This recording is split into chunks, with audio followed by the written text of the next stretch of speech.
हमारे साथ हैं सोहागपुर विधानसभा से कांग्रेस नेता और समाज सेवी हरगोविंद पुरविया जी, जो कि सोहागपुर विधानसभा से इस बार जो विधानसभा चुनाव है उसमें दावेदारी कर रहे हैं।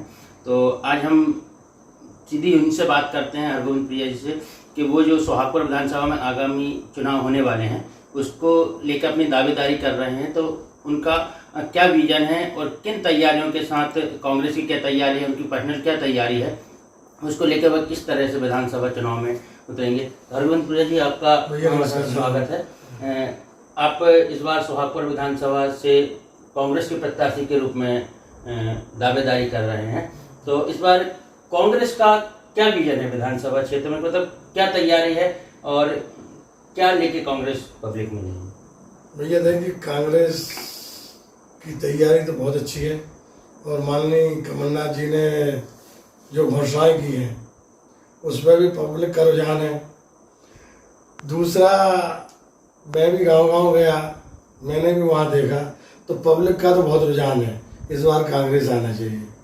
और जो कमलनाथ जी के सौगातें हैं उनको हम आगे चलाएंगे, पूरी करेंगे और पब्लिक की जो भी समस्या रहेगी कांग्रेस उसको पूर्ण करेगी।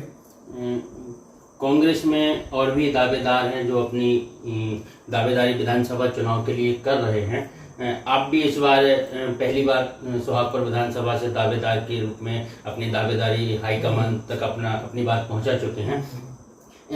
आप किन मुद्दों को लेके, अगर आपको कांग्रेस पार्टी टिकट देती है, कमलनाथ जी का आशीर्वाद आपको मिलता है, तो किन मुद्दों को लेके आप आम जनता के बीच जाएंगे? अब अपने को यदि माननीय कमलनाथ जी की आशीर्वाद मिलता है और टिकट मिलती है तो पहला मुद्दा तो अपना पूरा क्षेत्र कृषि है, तो अपन कृषि पर ध्यान देंगे। टाइम से खाद मिले, बीज मिले, बिजली टाइम पे मिले और जो बेरोजगारी है उसको टाइम से अपन नए युवाओं को रोजगार दिला सकें, या आसपास कोई ऐसा कारखाना खुल जाए तो उसमें अपन उनको रोजगार करें। गऊँ घूम रही हैं, मेन उद्देश्य कांग्रेस का, हमारे माननीय कमलनाथ जी का संकल्प है सबसे पहले गौशाला का और गऊओं का पूरी व्यवस्था करेंगे और इसमें हम लोग भी सहमत हैं। पिछले हम देखते हैं सोहागपुर विधानसभा में पिछले 20 वर्षों से भाजपा के विधायक यहाँ रहे हैं। उनकी क्या कमियां हैं जो आप पूरी करना चाहेंगे? अगर आपको पब्लिक आशीर्वाद देती है और आप यहाँ से विधायक चुने जाते हैं तो आपका क्या विजन रहेगा कि आप यहाँ की जनता को वो दे सकें जो भाजपा के पिछले 20 साल से जो विधायक रहे हैं, 20 साल से जो भाजपा के 2 विधायक रहे हैं वो नहीं दे पाए? अब वो तो जनता को भी मालूम है, आप लोगों को भी मालूम है। अभी 20 साल में जो भी विधायक रहे हुए हैं, ना तो सोहागपुर में बाबई में कोई ऐसी स्वास्थ्य की व्यवस्था की जिससे अपने को होशंगाबाद न जाना पड़े। यदि जरा भी एक्सीडेंट होता है या जरा भी डिलीवरी केस आता है या जरा भी मूवमेंट का केस आता है उसको होशंगाबाद रेफर करना पड़ता है। अच्छा, शिक्षा में भी आप देख रहे हो तो शिक्षा की भी अपन ना तो कोई कॉलेज ला पाए अभी तक, ना ऐसी कोई शिक्षा में इतना सुधार कर पाए तो गांव-गांव से जो बच्चे आ रहे हैं उनको अपन कोई अच्छी सुविधा दे सके। तो हमारा माननीय कमलनाथ जी की सरकार में पूरी प्लानिंग रहेगी, पूरा फोकस रहेगा का शिक्षा में सुधार करें और हॉस्पिटल में सुधार करें जिससे लोकल लोगों के लिए यही सुविधा मिल जाए। जो गरीब तबके के लोग हैं वो होशंगाबाद नहीं पहुंच पाते, वो कई की तो अपन ने देखा यहीं की यहीं मृत्यु हो जाती है। यहाँ पोस्टमार्टम के लिए भी डॉक्टर आते हैं 4 घंटे बाद, 5 घंटे बाद। पोस्टमार्टम की उतनी अच्छी व्यवस्था नहीं है सोहागपुर, आपने भी देखा होगा। अब आप तो मीडिया वाले, आप तो देखते रहते हो। पुरविया जी, एक मुद्दा और मैं पिछले कई दिनों से जो क्षेत्र में भ्रमण कर रहा हूँ, एक रोजगार का मुद्दा भी शायद ऐसा है जिससे कि लोगों को, मतलब यहाँ के युवा पढ़ाई लिखाई के बाद जब पूरी कर लेते हैं तो क्षेत्र में कोई रोजगार की क्या व्यवस्था है और क्या है, ये मैं आपसे पूछना चाहूँ। अब माननीय कमलनाथ जी की सरकार आती है तो हम प्रयास ये करेंगे अपनी विधानसभा में कोई ऐसा रोजगार डलवाएंगे या प्रयास करेंगे जिससे 1000, 2000, 5000 रोजगारों को यहीं लोकल रोजगार मिले। अभी भोपाल, बम्बई, दिल्ली, मद्रास इधर उधर जाते हैं तो वहाँ नहीं जाके यहीं कहीं अपने रोजगार में। आपका कहना है कि ये सोहागपुर क्षेत्र में कोई ऐसी रोजगार की व्यवस्था नहीं है कि युवा यहाँ रोजगार ले सकें, छोटे उद्योग नहीं है, कोई बड़ा उद्योग नहीं है। अगर आप जनता का आशीर्वाद आपको और कमलनाथ जी को मिलता है तो आप यहाँ एक अच्छा उद्योग या छोटे छोटे उद्योग जो छोटे सही बात तो आप लाना चाहेंगे। एक मुद्दा और यहाँ पे आता है जो आपने उठाया स्वास्थ्य का। स्वास्थ्य के बाद एक और आता है शिक्षा। तो शिक्षा के लिए ऐसा क्या आपका विजन है कि आप यहाँ जो युवा है अगर यहाँ 12वीं या के बाद पढ़ाई करने के बाद बड़े शहरों में जाके पलायन कर जाते हैं और पलायन करने के बाद वहीं शिफ्ट हो जाते हैं, सोहागपुर वापस नहीं आते, तो इसमें आपका क्या विजन है? नहीं, आपने भी देखा होगा देहात में जहाँ 10 मास्टरों की जरूरत है वहाँ 2 मास्टर हैं, 5 की जरूरत है वहाँ 1 ही मास्टर है। अच्छा, पढ़ाई के कारण बच्चे बाहर जाते हैं या फिर यहाँ गवर्नमेंट इतना बड़ा स्कूल नहीं है जिसमें सभी बच्चों की एडमिशन हो जाए या पूर्ति हो जाए, तो इसलिए या तो भोपाल जाते हैं या पुणे जाते हैं, होशंगाबाद जाते हैं। तो शिक्षा में माननीय कमलनाथ जी के सरकार आती है तो शिक्षा में अपन हर गांव में जहाँ स्कूल है गवर्नमेंट उसमें पहले पूरे शिक्षकों की व्यवस्था कराएंगे और वहाँ ऐसा मॉनिटर की कोई व्यवस्था करेंगे जिससे बात करें शिक्षक सही दिशा में बच्चों को पढ़ा रहे हैं या नहीं पढ़ा रहे हैं, या सही प्रॉपर संचालन हो रहा है या नहीं हो रहा है। अभी स्कूल लगता है आपको 11 बजे, मास्टर पहुंचते हैं 2 बजे। तो ये सारी सुविधा अपन कमलनाथ जी की सरकार जैसे ही आती है और मुझे व्यक्तिगत मौका मिलता है, जनता का आशीर्वाद मिलता है, तो पूरा प्रयास रहेगा रोजगार पे भी और शिक्षा पे भी और स्वास्थ्य पे भी। पिछले 20 वर्षों जैसे आपने बताया भी कि भाजपा की सरकार है और भाजपा के ही विधायक सोहागपुर विधानसभा सोहागपुर क्षेत्र में, जैसे पहले होशंगाबाद में आता था सोहागपुर, 3 पंचवर्षीय से भी यहाँ जब सोहागपुर विधानसभा बनी तब भी भाजपा के ही विधायक हैं।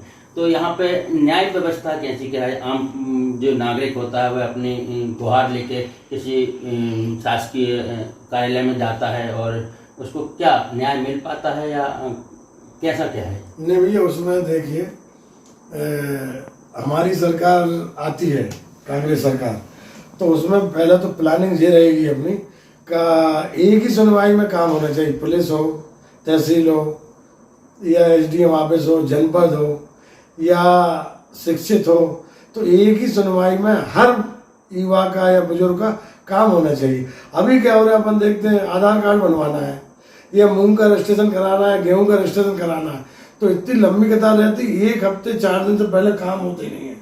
और अपनी सरकार में ये प्लानिंग रहेगी कि एक ही रोज में सेम डे उसका काम होना चाहिए और यदि बड़ा कोई ऐसा काम है तो एक जन सुनवाई में मंगलवार या शुक्रवार को जो भी दिन पड़ते हैं उसमें उसका काम होना चाहिए। अरुण प्रिया जी, एक सवाल और जहन में आता है, जैसे सोहागपुर विधानसभा में एक मुद्दा जो जिला अध्यक्ष पुष्पराज पटेल जी भी हमेशा उठाते रहे हैं, अवैध उत्खनन हुआ, जो अवैध कहते हुए गांव-गांव शराब बिकना या फिर क्या कहते हैं कि जो जुआ सट्टे की जो खबरें आती रहती हैं, इसको लेके आपका क्या कहना है? भैया उसमें तो जैसे रेत खनन का काम है या जुए का काम है या शराब का काम है, जो कच्ची शराब खुलते हैं, उसमें हमारी सरकार और व्यक्तिगत हम विधायक बनते हैं, ये हमारा भाई बनता है, तो पहली प्राथमिक रेत खदान तो पूरी टोटल बंद करेंगे और गांव-गांव में जो छोटी छोटी खदान रहती हैं उनकी जनपद से नीलामी करा के और हर गांव में हर वर्ग को दे देंगे, तो चोरी बंद करेंगे और जो पब्लिक की सुविधा रहेगी उस हिसाब से पब्लिक को रेत मिलेगी। अभी ब्लैक में मिलती है 5,000 ट्राली, 7,000 ट्राली, 6,000 ट्राली, तो वो भी हम खत्म करेंगे। रही बात दारू की, जो कच्ची दारू बिक रही है गाँव-गाँव में, उसमें नए उम्र के लड़के बहुत ही इधर उधर हो रहे हैं, तो उनको भी सलाह देंगे, सुझाव देंगे और प्रशासन का भी सपोर्ट लेंगे, तो गांव-गांव में दारू भी बंद कराएंगे हम। 3 चुनाव से देखते हैं जिसमें कांग्रेस को हार मिली है और एक जो बात सामने आती है कि कांग्रेस की हार का कारण पिछले 3 विधानसभा चुनाव में कांग्रेस की गुटबाजी रही है। एक पक्ष को एक किसी दावेदार को टिकट मिलती है तो बाकी के जो दावेदार होते हैं उनके विरोध में खड़े होते हैं और इसका फायदा भाजपा ले जाती है। तो क्या इस बार भी ऐसा कुछ आपको प्रतीत होता है, जैसे कि अगर किसी को टिकट मिलती है तो बाकी के जो दावेदार हैं, जो कांग्रेस से दावेदारी कर रहे हैं, वो उस प्रत्याशी का विरोध करेंगे या कुछ और माहौल है? नहीं, ऐसा तो कुछ नहीं है विधानसभा में। जो मैं देखते आ रहा हूँ, ना तो कोई गुटबाजी है, ना हम गुटबाजी होने दे रहे। लोकल प्रत्याशी किसी को भी कैंडिडेट को टिकट मिल जाएगी, सभी लोग मिलकर साथ काम करेंगे, और ऐसा तो कुछ भी नहीं है।